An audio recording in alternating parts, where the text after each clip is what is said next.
स्वागत है आपका स्टडी डाइकास्टिंग सॉल्यूशन में। मैं भारत शर्मा।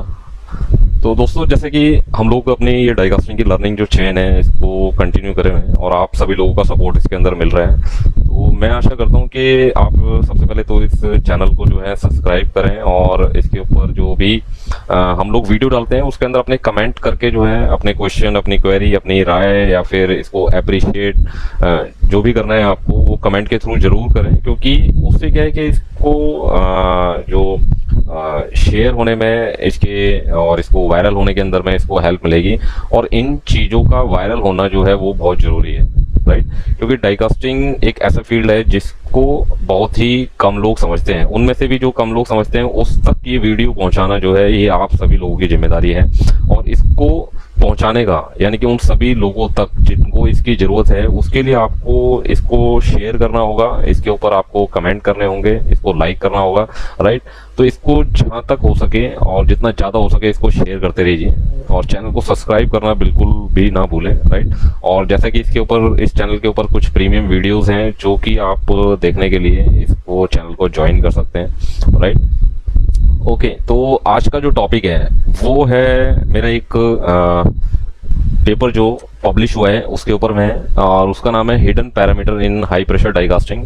इसको आप गूगल करके जो है सर्च कर सकते हैं सिंपली। जैसे कि आप यहाँ पे सर्च करेंगे hidden parameter in high pressure die casting, तो आपको यहाँ पे फर्स्ट पहले नंबर पे ही जो है आपको ये पेपर जो है मिल जाएगा मेरा जो है। तो जैसे इसको आप यहाँ पे ओपन करेंगे तो ये hidden parameter in high pressure die casting Bharat Sharma, ये आपको इस तरीके से पेपर जो है मिल जाएगा और आप यहाँ से इजीली इसको डाउनलोड कर सकते हैं, राइट। ओके, तो ये पेपर है मेरा, राइट। इसको मैं थोड़ा जूम कर लेता हूँ ताकि ये पूरी विंडो पे जो है आ सके। Okay, right. तो hidden parameter high pressure die casting, इसकी जरूरत क्यों पड़ी हमें इसको समझाने की। और जब मैंने ये पेपर पब्लिश किया तो कई लोगों ने कमेंट करके जो है मुझे बताया और मुझे व्हाट्सएप के थ्रू, मेल के थ्रू जो मुझे अप्रिशिएट किया कि आपने जिस तरीके से इसको एक पेपर पे जो है रखा है, राइट, वो काबिले तारीफ है। तो मैंने इसको अभी वीडियो में कन्वर्ट करने का सोचा है कि मैं इसको हर उस आदमी तक और हर एक उस आदमी तक पहुंचाऊं जिसको इसको समझने की बहुत जरूरत है, राइट। क्योंकि गूगल वगैरह पे रीच जो है काफी कम होती है, वो भी डाइकास्टिंग के लोगों की, जो कि नीचे हमारे ऑपरेटर, इंजीनियर, सुपरवाइजर। मुझे हमेशा जो फिक्र रहती है ना, और मेरी जो लर्निंग जो रहती है वो मोस्टली इन लोगों के लिए रहती है जो हमारे फ्रंट लाइनर है, राइट, जो कि डायरेक्टली इन लर्निंग्स को इम्प्लीमेंट करने वाले हैं आपके शॉप फ्लोर्स पे, राइट। तो ये वीडियो उन्हीं के लिए है, राइट, कि आप, मैं जो इस हिंदी लैंग्वेज में, हमारी जो अंडरस्टैंडेबल लैंग्वेज है, जो टर्म्स भी मैं यूज़ करता हूँ वो शॉप फ्लोर की टर्म्स यूज़ करता हूँ जो जनरली शॉप फ्लोर पे जो है बोली जाती हैं, वो टर्म्स मैं डाइकास्टिंग की यूज़ करता हूँ अपने वीडियोस के अंदर में, ताकि जो हमारे फ्रंट लाइनर्स हैं, जो हमारे ऑपरेटर्स हैं, हमारे सुपरवाइजर हैं, हमारे इंजीनियर्स जो हैं, वो उस चीज़ को समझ सकें, जो मेरे थॉट्स हैं उसको समझ सकें। तो इस पेपर की जो जरूरत पड़ी और जो आइडिया आया इस पेपर को पब्लिश कराने का, वो आइडिया आया था कि मैं एक कस्टमर के पास बैठा हुआ था और उनकी क्वेरी ये थी कि हमारी जो टीम है वो रिजेक्शन को जो है ना, डिफेक्ट को जो है कंट्रोल कर लेती है, बट कुछ समय बाद वही डिफेक्ट जो है दोबारा से एक ड्रास्टिक रूप लेके जो है वो सामने आ जाता है। कह सकते हैं कि आप कुछ दिन वो ठीक चलता है सेम पार्ट के अंदर रिजेक्शन, और फिर जो है वो बढ़ जाता है, या फिर कुछ देर ठीक चलता है, यानी कि एक ही शिफ्ट में वो 1 घंटा ठीक चला और 15 मिनट फिर खराब हुआ, 1 घंटा ठीक चला, 15 मिनट खराब चला या 5 मिनट खराब चला। इट मीन जितनी भी देर खराब चला उस दौरान जो पार्ट प्रोड्यूस हुए वो हमारे सेलेबल पार्ट नहीं थे, या फिर आप कह सकते हैं कि वो रिजेक्टेड पार्ट थे। तो ये जो क्वेरी थी, तो उनका कहना था कि जब भी मैं उनको बोलता हूँ वो फिर हर बार मेरे पास नया सॉल्यूशन लेके आते हैं कि भाई अभी हम ऐसा करेंगे तो ये डिफेक्ट कंट्रोल हो जाएगा। Last time for example non feeling के लिए उन्होंने मेरे को एक करेक्टिव एक्शन जो मेरे को बताया उन्होंने कि भाई हमने इसके अंदर में अपनी हाई स्पीड जो है वो इंक्रीज कर दी है, तो अभी नॉन फीलिंग नहीं आएगी।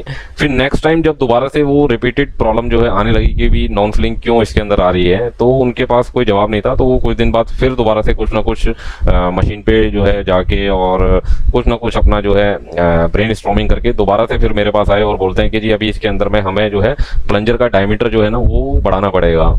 और फिर प्लंजर डायमीटर बढ़ाने के बाद में फिर प्रॉब्लम हुआ, फिर बोले कि अभी गेट एरिया जो है हमें इसका इंक्रीज करना पड़ेगा। तो ऐसे ही कई सारी चीजें आपके साथ भी होती होंगी, आपने भी शॉप फ्लोर पे देखा होगा कि एक ही पार्ट के अंदर में हम लोग एक ही प्रॉब्लम के लिए कई बार जो है करेक्टिव एक्शन लेते हैं और वो प्रॉब्लम जो है रिपीटिव रहती है, राइट। तो उसका रीजन क्या है, राइट। हमें आइडियली जब हम कोई एक्शन लेते हैं, करेक्टिव एक्शन लेते हैं, उसके बाद में वो प्रॉब्लम करेक्ट हो जाती है, तो हमें किन पैरामीटर्स को जो है वैलिडेट करने की जरूरत पड़ती है। क्योंकि ये हिडन पैरामीटर इसलिए नाम है क्योंकि वो पैरामीटर मैं जिनकी बात करने वाला हूँ वो हिडन रहते हैं, राइट।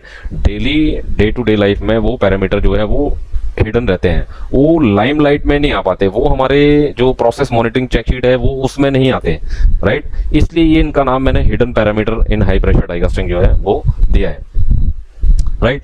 तो इसके अंदर में मैंने इस पेपर के अंदर में जैसे हमारे जो हिडन पैरामीटर हैं वो क्या पैरामीटर है, इंजेक्शन मेटल टेम्परेचर है, पोरिंग टाइम है, लैडलिंग टाइम है और metal travelling time in short sleeve.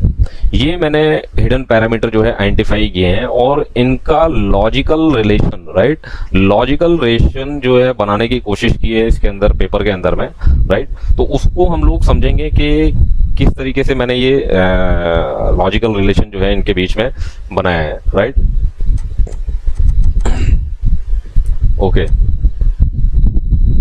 तो ये एक इमेज है, इसके अंदर में वर्टिकल जो लाइन है वो टेम्परेचर डिग्री सेंटीग्रेड में है और जो इसकी हॉरिजॉन्टल लाइन है वो टाइम इन सेकंड्स में है। तो ये ग्राफ कई लोगों ने देखा होगा, जिन लोगों ने नहीं देखा है मैं उनको बता दूं, जब भी हम लोग लैडल के थ्रू मेटल को ट्रैवल कराते हैं अपने शॉर्ट स्लीव के अंदर में, तो उसके अंदर टेम्परेचर जो लॉस है विद रिस्पेक्ट टू टाइम वो इस ग्राफ के थ्रू हम लोग समझ सकते हैं। यहाँ से मेटल जो है वो लैडलिंग करना चालू होता है और लैडलिंग करते करते वो 640 अगर टेम्परेचर है तो अप्रोक्सीमेट 15 टू 20 डिग्री जो है टेम्परेचर लॉस जो है उसके अंदर हो चुका होता है। और जब उसको हम लोग पोर करते हैं अपने शॉर्ट स्लीव के अंदर में, तो उस दौरान उसके अंदर में अप्रोक्सीमेट जो है वो 50 टू 60 डिग्री जो है टेम्परेचर लॉस हो जाता है हमारा गेट तक पहुंचते पहुंचते, राइट, हमारा गेट तक पहुंचते पहुंचते, हमारे कास्टिंग के गेट तक पहुंचते पहुंचते। तो इतना लॉस जो है हम लोग मेटल टेम्परेचर का वो लैडलिंग के दौरान जो है वो कर देते हैं, राइट। ओके, तो प्रॉब्लम जो है मैंने आपको एक्सप्लेन कर दी है इसके अंदर में कि हर बार जो नया सॉल्यूशन जो हम लोग लेके आते हैं, एक अपनी कहानी जो बना के लाते हैं डाइकास्टिंग के अंदर में, डाइकास्टिंग प्रॉब्लम को सॉल्व करने के लिए कि अभी ये कर देते हैं, अभी वो कर देते हैं, अभी गेट एरिया चेंज कर देते हैं, प्लंजर डायमीटर बढ़ा देते हैं, गेट एरिया कम कर देते हैं, हाई स्पीड बढ़ा देते हैं, स्लो स्पीड कम कर देते हैं। तो उसको लॉजिकल रूप देने के लिए, राइट, और हर बार वही रिपीटिव प्रॉब्लम जो है वो क्यों आ रही है उसको समझने के लिए ये लॉजिकल रिलेशन जो है हमने यहाँ पे बनाया है उसके अंदर में, राइट। तो इस तरीके का रिजेक्शन वेरिएशन जो है आपको एक पार्ट के अंदर देखने को मिलता है। ये जो अनस्टेबल रिजेक्शन वेरिएशन है इसको कंट्रोल हम लोग कैसे करें, तो वो पेपर और वो सॉल्यूशन जो है मैंने यहाँ पे दिया है। उसको समझने के लिए जो है हमें किन पैरामीटर की तरफ ध्यान देना है वो मैंने यहाँ पे एक लॉजिकल रिलेशन बनाने की कोशिश की है, राइट। तो आइए इसको समझते हैं हम लोग, क्या है ये लॉजिकल रिलेशन, किसकी बात हम लोग कर रहे हैं। तो सबसे पहले हम लोग ये जानते हैं कि प्लंजर हाई स्पीड का फॉर्मूला जो होता है वो ये होता है कि हमारा जो वॉल्यूम अहेड गेट है, यानी कि जो कास्टिंग और ओवरफ्लो का जो वॉल्यूम है upon plunger area multiply by filling time, right. और यहाँ पे फिलिंग टाइम का फॉर्मूला जो है आप लोग सभी लोग जानते हैं, राइट। ओके ओके, अगर इस फिलिंग टाइम वाले फॉर्मूले के अंदर में, राइट, इस फिलिंग टाइम वाले फॉर्मूले में हम लोग के टी, राइट, के जो है एम्पिरिकल कांस्टेंट है जो ऑलरेडी कांस्टेंट है, टी जो हमारी वॉल थिकनेस है, कास्टिंग की जो वॉल थिकनेस है, राइट, और इसके अंदर एस जो अलाउेबल परसेंटेज सॉलिड कांस्टेंट है, जेड जो यूनिट कन्वर्जन कांस्टेंट है। इसको अगर हम लोग कांस्टेंट यहाँ पे लेके अगर फर्दर देखें तो हमारे पास जो फॉर्मूला बचता है वो ये बचता है, filling time is equal to T I minus T F upon T F minus T D, right. T I हमारे यहाँ पे क्या है, यहाँ पे टी आई हमारा मेल्टिंग टेम्परेचर है, टी एफ जो है हमारा इंजेक्शन टेम्परेचर है।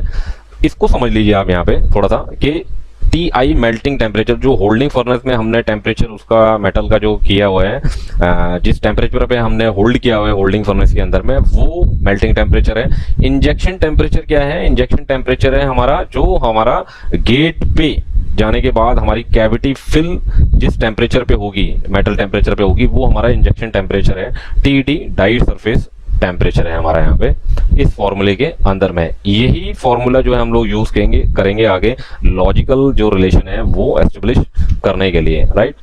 तो हमारे पास में अब इस फॉर्मूले के अंदर में मेल्टिंग टेम्परेचर है, इंजेक्शन टेम्परेचर है और डाई सरफेस टेम्परेचर है। तो यहाँ पे पहला जो केस है, पहले केस के अंदर में हम लोग जो है जो फिलिंग टाइम का जो वेरिएशन है वो समझेंगे, जिसके अंदर वेरिएबल जो हम लोग रखेंगे वो मेल्टिंग टेम्परेचर रखेंगे, राइट।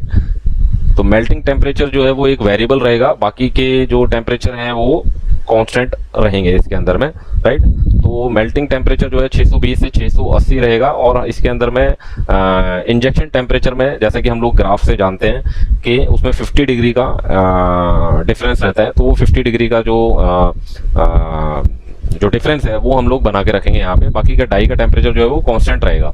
तो अभी हम लोग 620, 630 और अप टू 680 डिग्री सेंटीग्रेड के मेल्टिंग टेम्परेचर पे हम ये देखेंगे हमारा फिलिंग टाइम जो है वो कितना कितना आने वाला है। तो ये मैंने कैलकुलेट किया है यहाँ पे। तो T1 से लेके T8 तक जो है ये हमारा फिलिंग टाइम में जो है ये डिफरेंस आया।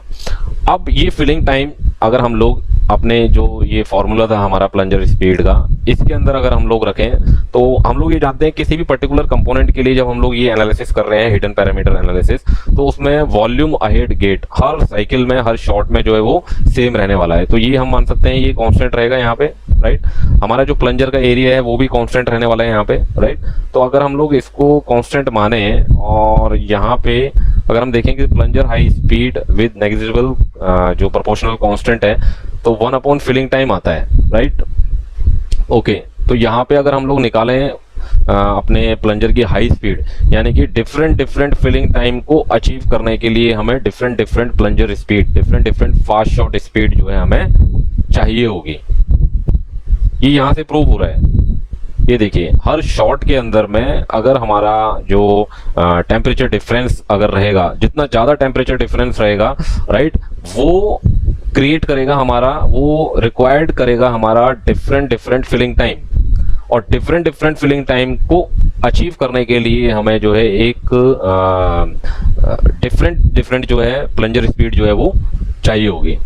तो ये एक मशीन के ऊपर में अगर इसके अंदर वेरिएशन ज्यादा हुआ, रिक्वायर्ड फिलिंग टाइम के अंदर में डिफरेंस वेरिएशन ज्यादा होगा, तो हमें ये एक किसी भी डाई कास्टिंग मशीन पे अचीव करने में दिक्कत आ सकती है। अभी फर्दर नेक्स्ट केस के अंदर में हम लोग देखेंगे कि कितना वेरिएशन रहने वाला है। अभी पहला केस हमने देखा मेल्टिंग टेम्परेचर के अंदर अगर वेरिएशन रहेगा तो कितना डिफरेंस आता है इसके अंदर में, राइट। अब हम लोग सेकंड केस लेते हैं। यहाँ पे देखा हमने पहले केस के अंदर में हमें जो रिक्वायर्ड रहेगा वो 7.81 से 9 मीटर पर सेकंड का वेरिएशन रहेगा, जो डिफरेंस है वो 1.19 मीटर पर सेकंड का है। तो हम देखते हैं अगले केस के अंदर में, जिसके अंदर में हमने इंजेक्शन टेम्परेचर, यानी कि हमारा जो मेटल है मोल्टन मेटल गेट पे किस टेम्परेचर पे पहुंच रहा है, उसमें अगर हम लोग डिफरेंस रखते हैं, उसमें अगर वेरिएशन रहता है तो क्या इफेक्ट आता है हमारे प्लंजर की स्पीड पे, राइट। ओके, तो यहाँ पे हमने डिफरेंस लिया 560 डिग्री से 600 degree centigrade, right. Melting temperature और डाई टेम्परेचर जो है यहाँ पे कांस्टेंट है 650 और 180 डिग्री सेंटीग्रेड रिस्पेक्टिवली। ओके, तो अभी ये सेम वैल्यू जो है हम लोग फॉर्मूले के अंदर में रख के जो है चेक करते हैं यहाँ पे, राइट। तो हम यहाँ पे देखते हैं कि हमारी जो प्लंजर की हाई स्पीड आई है, इट्स जो फिलिंग टाइम हमारे पास में आया है यहाँ पे इसके रिस्पेक्ट में, तो यहाँ पे जो डिफरेंस आया है केस 2 के अंदर में 4.23 से लेके 8.4 मीटर पर सेकंड, और टोटल जो वेरिएशन है इसमें 4.17 मीटर पर सेकंड का, जो कि पहले जो हमने चेक किया पहले केस के अंदर में जिसमें मेल्टिंग टेम्परेचर जो है वो वेरिएबल था, तो उसमें सिर्फ 1.19 मीटर पर सेकंड का डिफरेंस था, और इसके अंदर में हमारा डिफरेंस है 4.17 मीटर पर सेकंड का, जो कि बहुत ज्यादा डिफरेंस है। इट मीन्स हम इतना तो समझते हैं कि यहाँ पे अगर हम लोग हमारे होल्डिंग टेम्परेचर में डिफरेंस ज्यादा रहेगा तो उससे ज्यादा जो डेंजरस है, उससे ज्यादा जो खतरनाक है, उससे ज्यादा जो हमें वैल्यूबल है, जो हमें फोकस करना चाहिए, वो फोकस करना चाहिए कि हमारा मेटल का टेम्परेचर जो है वो जब इंजेक्शन हो रहा है, जब कैविटी हमारी फिल हो रही है, उस दौरान उसमें ज़्यादा वेरिएशन ना हो, राइट। फॉर एग्जांपल हमारा होल्डिंग फर्नेस में टेम्परेचर जो है वो 650 है, बट हमारी लैडलिंग के वेरिएशन की वजह से, हमारे प्लंजर स्पीड की वजह से, स्लो स्पीड के वेरिएशन की वजह से गेट तक पहुंचते पहुंचते उसके अंदर हर शॉट के अंदर वेरिएशन जो है हर बार ज़्यादा आ रहा है। तो वो हमारे लिए कास्टिंग की क्वालिटी के लिए इम्पैक्टफुल ज़्यादा रहने वाला है, ना कि हमारा जो होल्डिंग फर्नेस के अंदर में मेटल टेम्परेचर के अंदर जो डिफरेंस आ रहा है वो। ओके, तो अभी हम लोग थर्ड केस भी देख लेते हैं इसके अंदर में कि थर्ड केस में क्या रहने वाला है। थर्ड केस में हम लोग क्या करते हैं कि डाई का जो टेम्परेचर है उसको वेरिएबल रखते हैं और 130 से 180 डिग्री सेंटीग्रेड के डाई के टेम्परेचर पे जो है उसको चेक करते हैं। बाकी मेल्टिंग टेम्परेचर और हमारा जो इंजेक्शन टेम्परेचर है वो कांस्टेंट रहने वाला है 650 और 600 डिग्री सेंटीग्रेड। तो अभी हमने जब इस पे फिलिंग टाइम कैलकुलेट किया, राइट, तो हमें जो है जो प्लंजर की स्पीड है वो ये कैलकुलेट होके मिली है, जिसके अंदर डिफरेंस जो आया है 8.4 मीटर पर सेकेंड से 9.43 मीटर पर सेकेंड का वेरिएशन आया है, और इसमें डिफरेंस जो आया है वेरिएशन के अंदर में वो 1.03 मीटर पर सेकेंड है। तो इससे हमें ये पता चलता है कि सबसे कम डिफरेंस जो है हमारा डाई टेम्परेचर के अंदर अगर वेरिएशन आता है तो हमारे फिलिंग टाइम के अंदर जो वेरिएशन रहने वाला है सबसे कम डाई टेम्परेचर के वेरिएशन के बाद में रहने वाला है। तो अभी तीनों केसों के अंदर में हमने ये देखा, हम इस ग्राफ से देख सकते हैं कि तीनों जो वेरिएबल थे, melting temperature variation, injection temperature variation, die surface temperature variation, तो इस सब में सबसे ज्यादा जो वेरिएशन रहने वाला है हमारे फिलिंग टाइम के अंदर में, जो हमें फिलिंग टाइम की वजह से हमारी प्लंजर की स्पीड के अंदर जो वेरिएशन रहने वाला है, जो कि डायरेक्ट हमारी कास्टिंग की क्वालिटी, हमारी डायरेक्ट कास्टिंग की फिनिश को जो है के लिए जो रिस्पॉन्सिबल है, वो हमारा इंजेक्शन टेम्परेचर वेरिएशन जो है सबसे ज़्यादा इंपॉर्टेंस जो है वो रखता है। ये सिंपल मैथमेटिकल चीज़ से ये हम समझ सकते हैं, ठीक है। इसमें मैंने कोई हाई-फाई फार्मूला यूज़ नहीं किया और कोई रॉकेट साइंस इसमें मैंने यूज़ नहीं किया। सिंपली मैथमेटिकल फार्मूला जो ऑलरेडी फार्मूले अवेलेबल हैं उसी की हेल्प से हम लोग ये समझ सकते हैं कि इंजेक्शन टेम्परेचर वेरिएशन वो कितना इंपॉर्टेंट है, और ये इंजेक्शन टेम्परेचर के वेरिएशन को जो कंट्रोल करता है वो हमारे हिडन पैरामीटर हैं, राइट। तो हमें वो हिडन पैरामीटर भी जो है अपने कंट्रोल शीट के अंदर में, कंट्रोल चेक शीट में लाने पड़ेंगे, उनको भी लाइमलाइट में लाना पड़ेगा अगर हम सरप्राइज वेरिएशन से, सरप्राइज रिजेक्शन वेरिएशन से बचना चाहते हैं। तो हम सरप्राइज आंसर से, या फिर हम लोग चाहते हैं कि एक स्टेबल क्वालिटी जो है हम अचीव करें किसी भी पार्ट के अंदर में, तो हमें हिडन पैरामीटर्स की मॉनिटरिंग भी चालू करनी पड़ेगी, उनको भी उतनी ही तवज्जो जो है हमें देनी पड़ेगी। तो कंक्लूजन जो है इसके अंदर में हमारी स्टडी डाई कास्टिंग की टीम ने जो एक्टिविटी की है उसके अंदर में हमने ये कंक्लूड किया है कि इंजेक्शन जो टेम्परेचर है, यानी कि जो कैविटी के गेट पे जो हमारा मेटल का टेम्परेचर है वो इम्पोर्टेंस रखता है।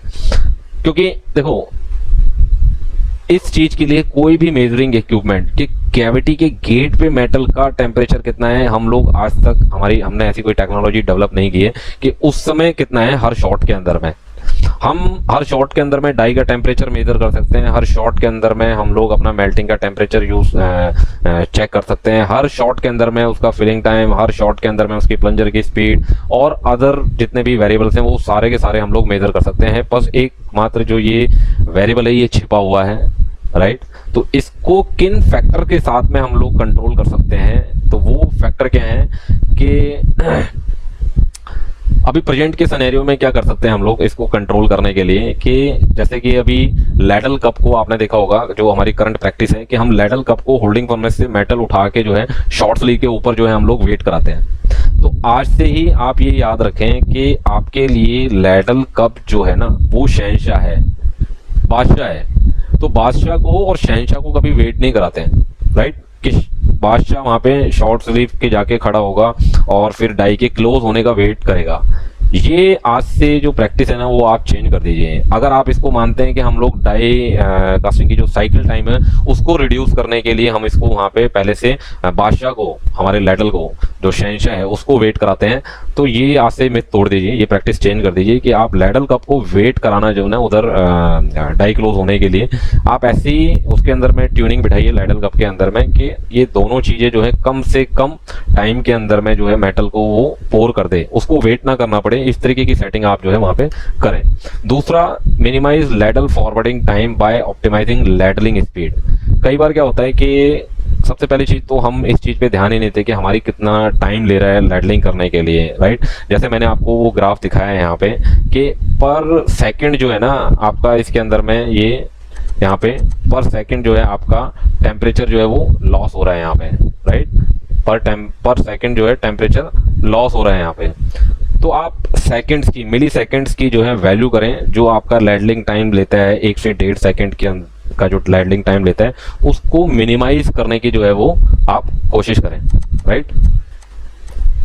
ओके, और क्या कर सकते हैं आप इसके अंदर में कि आप अपनी जो पोरिंग स्पीड है, राइट, लैडल से शॉर्ट स्लीव के अंदर जो पोरिंग स्पीड है आप उसको ऑप्टिमाइज कर सकते हैं। ऑप्टिमाइज वर्ड मैं इसलिए यूज कर रहा हूं कि मैं स्लो वर्ड भी यूज कर सकता था या फिर फास्ट स्पीड, लैडलिंग की जो पोरिंग स्पीड है वो वर्ड भी यूज कर सकता था, बट ऑप्टिमाइज वर्ड मैं इसलिए आपको कह रहा हूं कि इसका जो स्पीड है वो आपको अचीव करनी है with laminar flow, with laminar flow.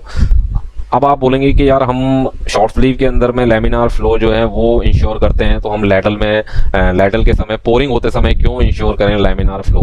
तो मैं आपको बता दूं कि इसके ऊपर मैं एक प्रॉपर मैं जो है ना वीडियो बनाने वाला हूं कि लैडलिंग से पोरिंग जो स्पीड जो होती है वो कितनी होनी चाहिए, राइट, और कितनी इंपॉर्टेंस है ये। तो अभी मैं यहाँ पे आपको बताता हूँ कि वो इंश्योर करें कि एक तो ज़्यादा हाइट से ना हो, राइट, और आपकी जो स्पीड है वो ना तो ज़्यादा तेज होनी चाहिए। ज़्यादा तेज होने का आपको पता चलेगा कि उसके अंदर शॉर्ट स्लीव में जंप नजर आएगी उसकी, जैसे जंपिंग इफेक्ट करते हैं, शॉर्ट स्लीव का जंपिंग इफेक्ट कहते हैं, वो जनरेट ना हो जिससे मेटल जो है शॉर्ट स्लीव से बाहर ना चल के मेटल पोर होते समय आप उस चीज का इंश्योर करें। दूसरा, ज्यादा स्लो ना हो जिससे कि मेटल जो है सॉलिडिफाइड होना जो है शॉर्ट स्लीव की वॉल्स पे जो है चालू हो जाए, राइट। तो और क्या कर सकते हैं इसके अंदर में आप कि कई बार क्या होता है कि हम लोग ना लैडल के साइज को, लैडल कप के साइज को जो है ना वो ऑप्टिमाइज नहीं करते।